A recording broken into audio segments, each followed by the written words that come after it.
Welcome into Rover Sports, guys, and good to be back with y'all. Hope everybody's having a very nice week.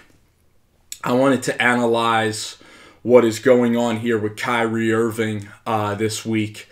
Kyrie Irving, unfortunately, knee injury. He's out for the season. This opens up the Eastern Conference now. Unfortunately, with his loss and Gordon Hayward still being hurt, the Celtics are pretty much done, I believe. So now you look at how this affects the ripple effect of the NBA. Either the Wizards or the Heat are going to be playing the Celtics because the Celtics are going to be the 2 seed. And I believe that the Wizards can defeat the Celtics. You know, John Wall, Bradley Beal, Gortat, and Morris, you know, that team.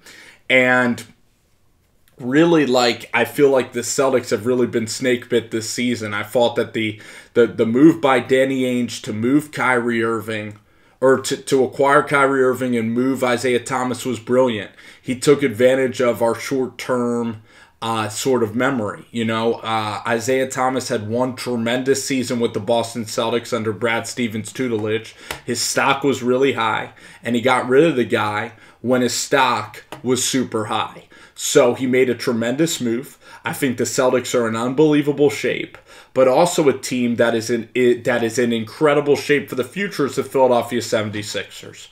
And believe it or not, there's one guy that makes the 76ers go, and it's not Joel Embiid, it's not Markelle Fultz, it's Australian Ben Simmons.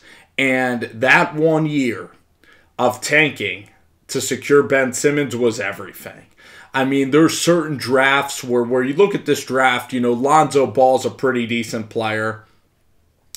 You know, Fultz, the number 3 kid in this year's draft, it was not De'Aaron Fox. It was, oh boy, I'm drawing a blank on who the third pick in this year's draft was. But I know we had guys like Dennis Smith,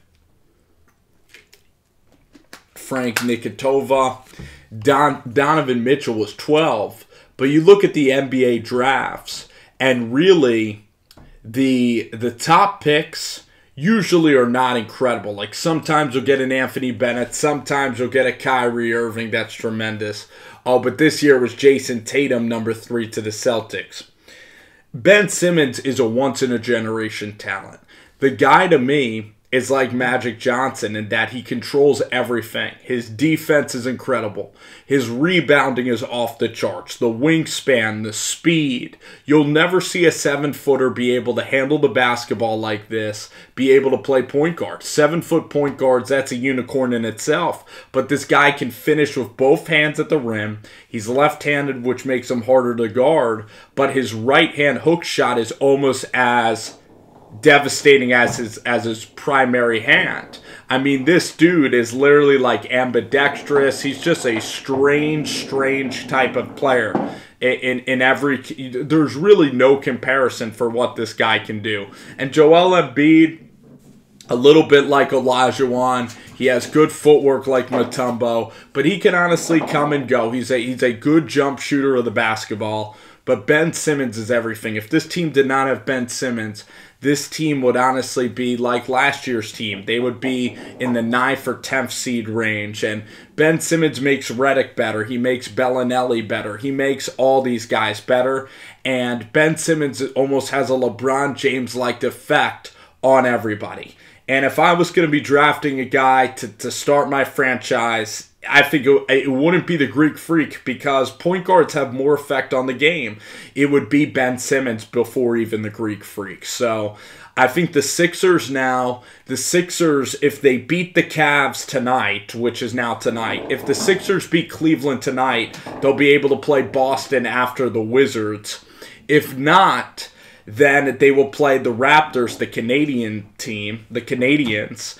And when you look at the Canadians, you have Kyle Lowry, DeMar DeRozan, a whole bunch of chokers. I don't care if the Raptors went 72-10. I would never give them credit, because in the playoffs, DeMar DeRozan can't shoot threes. What is it? I don't even know if Serge Ibaka even on their team. Maybe it's Valanciunas. I don't believe in the Toronto Raptors 1 second. If Cleveland plays Toronto, Cleveland will continue to dismantle and beat them. Kyle Lowry, he's good for a game or two. I know Fred VanVleet is a nice player. I know Valanciunas and them must be having a good year. But the fact is with Dwayne Casey is if your team tries in the regular season and your team's been together a good amount of time, then you're going to end up stockpiling a lot of wins. The Raptors do not have an A-list player. Lowry's a B-plus player. DeMar DeRozan is a B-plus player. But the Sixers have Ben Simmons, who's an A-plus player. They have Embiid, who is frankly an A-minus player. You then add in J.J. Redick. You then in guys like Bellinelli, Ilyasova, T.J. McConnell. They can go toe-to-toe with the Raptors and beat them. Or if they're going to now play the Celtics or the Wizards, I believe it's going to be Sixers-Cavs in the finals. And then you're going to have to find a way to stop LeBron. I'd throw Ben Simmons at him. Covington is going to have to guard against LeBron James. And it's going to be a hell of a series. And for some reason, if the Warriors can't get healthy, if they can't get their heads right, and the Houston Rockets end up winning, first of all, I don't think there's any way in heck that the Rockets are beating the Warriors in the West. I just don't. I don't trust James Harden and Chris Paul. When the going gets tough and you get into a defensive series, Mike D'Antonio has never made an NBA Finals. And Steve Kerr can coach circles around D'Antoni. I think the Warriors win in 6 games, and I think it's Warriors, and it could actually be the Sixers. Actually, enough. It could be Sixers, Golden State, or it could be a four-peat.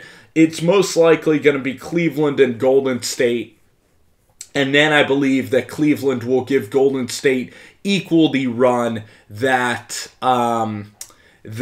the Rockets gave Golden State. So all in all, it's going to be another slugfest between LeBron and Durant and Steph Curry again, as everything unfolds. But the puzzle piece of Kyrie Irving being hurt now, it really accentuates, or it opens up the Eastern Conference now, and now the Sixers have a green light to get to the conference finals. This experience will help them.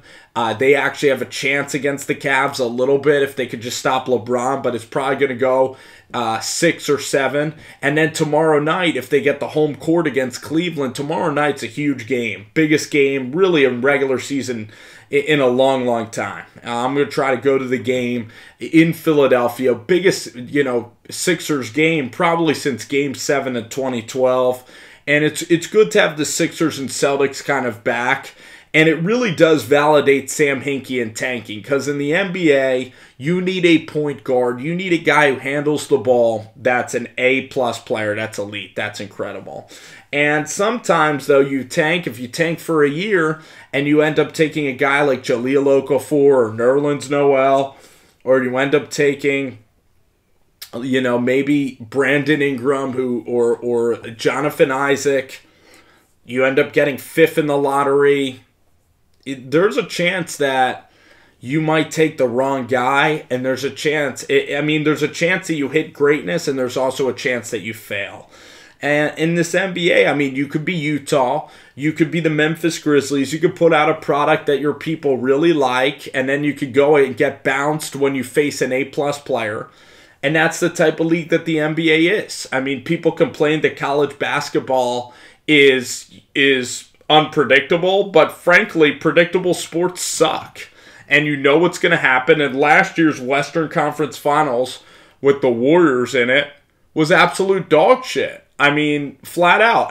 San Antonio with Kawhi Leonard going out, it was a terrible conference finals.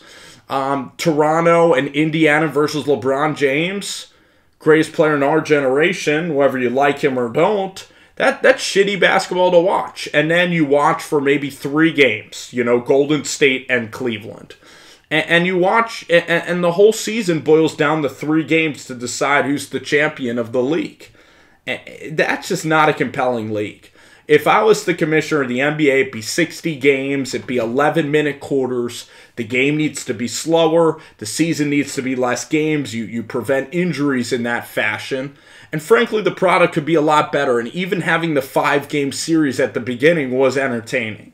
I remember Tracy McGrady. I remember the league just having more parity. I remember the Spurs being pretty good. The Pistons being good.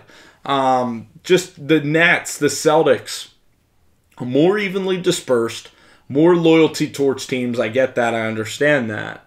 And frankly, when you were more physical on guys, the three-point shot wasn't as devastating. It also made more parity apparent.